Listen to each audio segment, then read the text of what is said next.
হরে কৃষ্ণ বন্ধুরা, আবার একটা নতুন ব্লগ নিয়ে চলে এলাম। আজকে বলবো পিরিয়ডসের দিনগুলোতে কিভাবে আমি গোপাল সেবা করি। আমি যখন গোপাল নিয়ে আসি ঠিক তার আগে চিন্তা হলো যে কিভাবে ওই দিনগুলোতে আমি গোপাল সেবা করব। সবাই করতো, দেখে খুব ভাল লাগতো, গোপাল সেবা করার ইচ্ছা হতো। কিন্তু ঘরে যেহেতু আমি একা, আমার মেয়ে খুব ছোট, কিভাবে গোপাল সেবা করব তাই ভাবতাম। তারপরে ইউটিউবে আমি সার্চ করতে আরম্ভ করি যে কিভাবে গোপাল সেবা করতে হয়। জানি না ইউটিউব সার্চ করতে করতে কিভাবে আমি ইসকনের সঙ্গে কখন যুক্ত হয়ে গেলাম গভীরভাবে। সেখানে আমরা জানতে পারলাম, গীতা যত বইটা পড়তে লাগলাম তা আমার হাতে এলো। সেখানে আমরা জানতে পারলাম আমাদের সঙ্গে ভগবানের সম্পর্কটা কী রকম। আমি এতদিন ভাবতাম ভগবান শুধু চাওয়া পাওয়ার বিজনেস ডিল করার জিনিস, ভগবান আমায় এটা দাও, আমি তোমার তাহলে এইটা দেবো। কিন্তু তারপরে যখন আমি ইসকনের সঙ্গে যুক্ত হলাম এবং আমার পাতে গ্রন্থগুলো আমার কাছে এলো, আমি যখন রেগুলার গ্রন্থগুলো পড়তে লাগলাম তখন আমি বুঝতে পারলাম যে ভগবানের সঙ্গে আমাদের কোনো চাওয়া পাওয়ার সম্পর্ক নয়, আমাদের গভীর ভালোবাসার সম্পর্ক। ভগবানের সঙ্গে আমাদের শুধুই ভালোবাসার সম্পর্ক। তার চাওয়া পাওয়াটাও আমরা কর্মফল অনুযায়ী আমরা পাই, তাই না? যেমন কর্ম করব ঠিক সেই রকমই না আমরা ফলটা পাবো, সেই জন্মেই হোক গত জন্মের কর্মই হোক।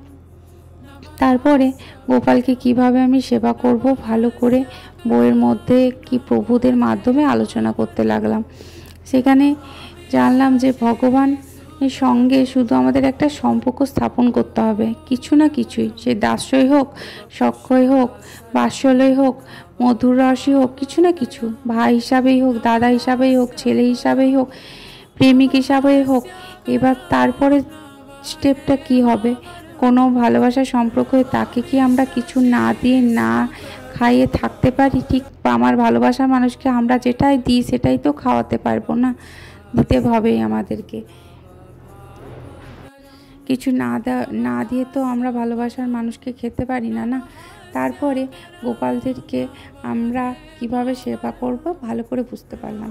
প্রথমে যখন পিরিয়ডস হয় আমরা আলোকগুলোতে আমরা সেবা দিতে পারি না, কারণ আলোকগুলো হচ্ছে প্রাণ প্রতিষ্ঠিত করা আলোক, আর তারা গুরু পরম্পরার ধারায় পূজিত হয়ে আসছে। কোনো ধামের আলোক যখন আমাদের বা চিত্রপট আমাদের সিংহাসনে থাকে, তাহলে সেখানে ধামে কি মন্দিরে সেখানে সবসময় আরতি, প্রত্যেক দিন ঠিক টাইমে আরতিও হচ্ছে, আবার ভোগও নিবেদন করা হচ্ছে, সব কিছুই করা হচ্ছে। কিন্তু আমার গোপাল তো আমার গোপাল, আমি যদি না দিই তাহলে তো আমার গোপাল খেতে পারবে না। আর আমার গোপালকে তখন আমরা কি করতে পারি, আমরা সেই সিংহাসন থেকে আলাদাভাবে সাইডে নিয়ে এসে কোনো তাকেই হোক, খাটেই হোক, চেয়ারে হোক, সুন্দরভাবে আসন পেতে আমরা নিজেদের মতো ঠিক টাইমে সেবা দিতে পারি। ঠিক যেমনভাবে আমরা আমাদের ছেলেকে কি ভাইকে যেমন যেটা খায় ঠিক টাইমে দেওয়া, পাড়ানো, ঘুম থেকে উঠানো, ঠিক সেইভাবে আমার গোপালকে আমি সুন্দরভাবে সেখানে করি। ঠিক টাইমে চান করিয়ে দিই, উঠিয়ে দিই, ঠিক করি। কিন্তু আমি সিংহাসনে মন্দিরে কোনো আরতি কিছু করি না, আরতি ফুল দেওয়া কিছু করি না। আমার সেগুলো মেয়ে করে, কি আমার বাচ্চাটা করে, কি আমার প্রভু করে। আর আমার গোপালকে আমি ঠিক আমার এই সাইডে আমার মেয়ে ফুল দিয়ে দিয়ে দিই। আর আমি কোনো প্রদীপ বা ধূপকাঠিও দেখাই না, জাস্ট যেমন আমার ছেলেকে আমি সারাদিনের সেবা দিই, চান করানো, খাওয়ানো, শোয়ানো, ঠিক আমার গোপালকেও ঠিক করি। আর আমার যখন সেরে যায় 5 দিনের দিন, 6 দিনের দিন, আবার তখন সেখান থেকে গোপালদেরকে নিয়ে আমি আবার সিংহাসনে তাদেরকে রেখে সিংহাসনে ভালো করে সেবা দিই। আর যখন আমি গোপালকে ভোগ নিবেদন করি তখন আমি ভোগটা আমার গুরুদেবকে অফার করতে বলি, কারণ গুরুদেব হচ্ছে ভগবানের প্রতিনিধি আর শ্রীকৃষ্ণ প্রিয়জন, এবং গুরুদেবকে অফার করে আমি এমনিতেও প্রত্যেক দিনই যখন আমরা ভোগ অফার করি তখন গুরুদেবকেই বলি যে গুরুদেব ভোগটা অফার করে দিন, কারণ আমরা দেহ, মন, চিন্তা, কায়, মন, বাক্য কোনোটা দিয়ে শুদ্ধ নেই, আমরা শুদ্ধ এখনও হয়ে ওঠিনি। আর গুরুদেব হচ্ছেন শুদ্ধ চিন্ময় আত্মা, গুরুদেবকে আমরা অফার করতে বলি যে গুরুদেব ভগবানের কাছে, গুরুদেব আবার তার গুরুদেব নিজেও ডাইরেক্ট কিন্তু করে না, গুরুদেব তার গুরুদেবের কাছ থেকে ভোগটা আস্তে আস্তে রাধারানীর কাছে যায়। সেই রাধারানী তখন রাধা মাধবকে ভোগটা অফার করে। আমরা ডাইরেক্ট ভগবানকে ভোগটা অর্পণ করতে পারি না। আর গুরুদেব হচ্ছেন আমাদের সঙ্গে ভগবানের সম্পর্ক, আমরা যেটা হারিয়ে ফেলেছি সেই সম্পর্কটা পুনঃস্থাপন করেন গুরুদেব।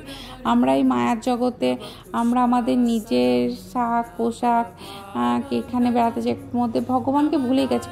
খুব যখন আমরা বিপদে পড়ি তখন আমরা ভগবানকে স্মরণ করি, কিন্তু আমাদের উচিত তো প্রত্যেকটা নিঃশ্বাসে ভগবানকে স্মরণ করা, তাই না?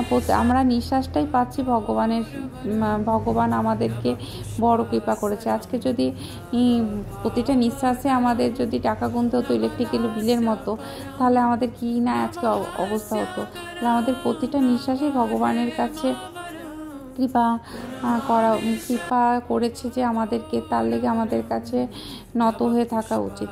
তাই আমরা আর সব কিছুই ভগবানকে অফার করে আমাদের গ্রহণ করা উচিত, তাই না? আজকে ভগবানের জন্যই আমরা সব কিছু পাচ্ছি, তাই না?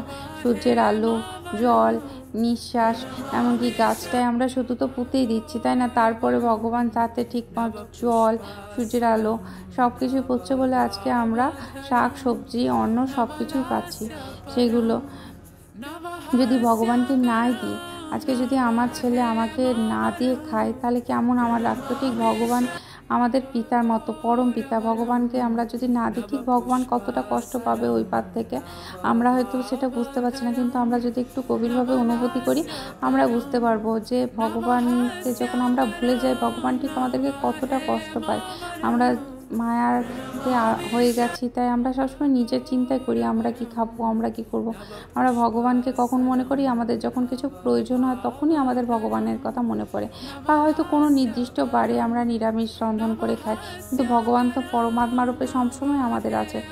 কোনো বার দেখে যখন আমরা নিরামিষ খাই, নিশ্চয়ই আমাদের নিরামিষ খাওয়াটাই উচিত, কোনো আমিষ খাওয়া উচিত নয়। কারণ ভগবানের বার যখন বলে সেদিনকে কোনো পুজো হয়, তখন আমরা নিরামিষ খাই কেন? নিশ্চয়ই ভগবানের খুশি হয় না বলে। তাহলে ভগবান তো আমাদের সবসময় হৃদয়ে আছে, আমাদের তো সবসময় ভগবানকে ভোগ অফার করেই প্রত্যেকটা সময় খাওয়া উচিত, তাই না? কোনো বাদ দেখে তো ভগবান আসেন না, বা আবার কোনো বাদ দেখে চলে যায় না। ভগবান তো সবসময় আমাদেরকে দেখছে আর সবসময় আমাদের সঙ্গেই আছে। সবসময় আমরা কি ভাবছি, কতক্ষণ আমরা ভগবানের কথা চিন্তা করছি, সেটা ভগবান দেখছে, তাই না? এবার আমরাও 3 বছর আগে কিন্তু এমনটা ছিলাম না। তারপরে একদিন হঠাৎ বললাম না, ইউটিউব থাকতে থাকতে আমি যুক্ত হলাম। একদিনকে দেখলাম যে নিরামিষ খাই, তখন ভগবানকে ভোগ লাগিয়ে খাবো। আমরা দুজন চিন্তা করলাম, ঠিক আছে। তারপরে কেউ না, আমরা এমনিই ছাড়তে পারবো না, আমাদের ভগবানের কাছে প্রচণ্ড কৃপা দরকার আছে। তারপরে একদিন রাধারানীকে বললাম যে ভগবানকে বললাম আমিও ছাড়তে চাই, যে বলা সেই কাজ। আমরা সবাই কি জানি না, 4 জনা মিলে ভগবানের কৃপায় সব কিছু ছেড়ে ফেললাম। এই যে ভোগটা অফার করে দিয়েছি, এখানে ভগবানের আসন, গুরুদেবের আসন দিলাম। আসনে সবসময় ফুল দিতে হয়, সবগুলোতে তুলসী পত্র দিয়ে দিয়েছি।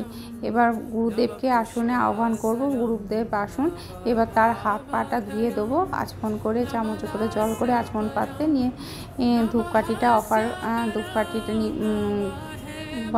করে গুরুদেবকে দেখিয়ে গুরুদেবকে আহ্বান করা হলো। এবার গুরুদেবকে বলবো যে সবাইকে আস্তে আস্তে আসনে আসতে বলতে এবং ভোগটা অফার করতে। আর মনে মনে চিন্তা করব যে সবারই হাত পাটা ধুয়ে দিচ্ছেন গুরুদেব। পঞ্চতত্ত্ব, জগন্নাথদেব, বলরাম, সুভদ্রা, মহারানী, নৃসিংহদেব, রাধা মাধব, আমার গোপাল সোনাদের হাত পা ধুয়ে দিচ্ছে। এবার গুরুদেবের প্রণাম মন্ত্র 3 বার, আর চৈতন্য মহাপ্রভু 3 বার, রাধা মাধবের 3 বার বলে আমি বাইরে বেরিয়ে আসবো। নিয়ে কোনো হেসেলের কাজ থাকবে বা জপ করবো, আর চিন্তা করবো মনে মনে ভগবান প্রসাদ আস্বাদন করছে।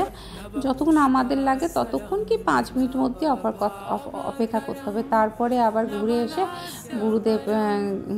ঘুরে এসে সবারই আবার হাত পাটা ধুয়ে মুখটা মুছে সবাইকে আবার আসনে ঠিক জায়গায় নিজের বসতে বলবো, এবং যে প্রসাদটা হলো সেই প্রসাদটা আবার গুরুদেবকে অফার করে বলবো, গুরুদেব আপনি আর ভগবানের 500 জন যত আছে সমস্ত বৈষ্ণবীরা সেই প্রসাদ যেন গ্রহণ করে মহাপ্রসাদে পরিণত করে। নিয়ে আবার 3 বার পেছন ঘুরে হরে কৃষ্ণ মহামন্ত্র জপ করে গুরুদেবেরা সবারই হাত পা ধুয়ে, সমস্ত বৈষ্ণবীর মানসিকভাবে হাত পা ধুয়ে মুখ মুছে গুরুদেবকে আবার আসনে বসিয়ে দেবো।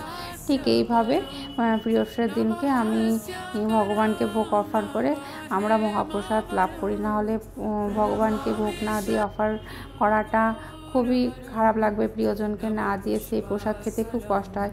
আর আমরা এই নিরামিষ, আমরা হয়তো আমিষ খাবার ছাড়তে নিজেরা কোনো দিনই পারবো না। ভগবানের কাছে প্রচণ্ড মন থেকে, আমাদের মনের থেকেও বেশি কিছু আত্মা থেকে ভগবানকে বলছি, হ্যাঁ ভগবান, আমরা যদি বুঝি হ্যাঁ এটা হয়তো ভালো জিনিস নয়, কাউকে কষ্ট দিয়ে নিজের জীবের স্বাদের লেগে কাউকে কষ্ট দেয়, মন থেকে যদি একবার রাধারানীকে বলা হয় না, রাধারানী আমিও ছাড়তে চাই, আমিও সেবা করতে চাই, এইভাবে তোমাকে সেবা করতে চাই, তো একদিন ঠিকই আমাদের ইচ্ছা পূরণ হবে। কারণ আমি তার প্রমাণ যে ঠিকই একদিন আশা পূরণ হয়। শুধু আমাদের মন থেকে গভীরভাবে কোনো যদি ভক্তি লেগে আমরা কিছু চাই রাধা মাধবের কাছে, রাধা মাধব এত কৃপালু, আমরা যদি 1 পা এগিয়ে যাই ভগবান আমাদের কাছে 10 পা এগিয়ে আসে আমাদের কাছে নিয়ে যাওয়া লেগে। আর ভগবান এত ভালোবাসে আমাদের সেবা আমাদের নিতে, আমাদের ভালোবাসা পেতে, সে ভগবানই জানে।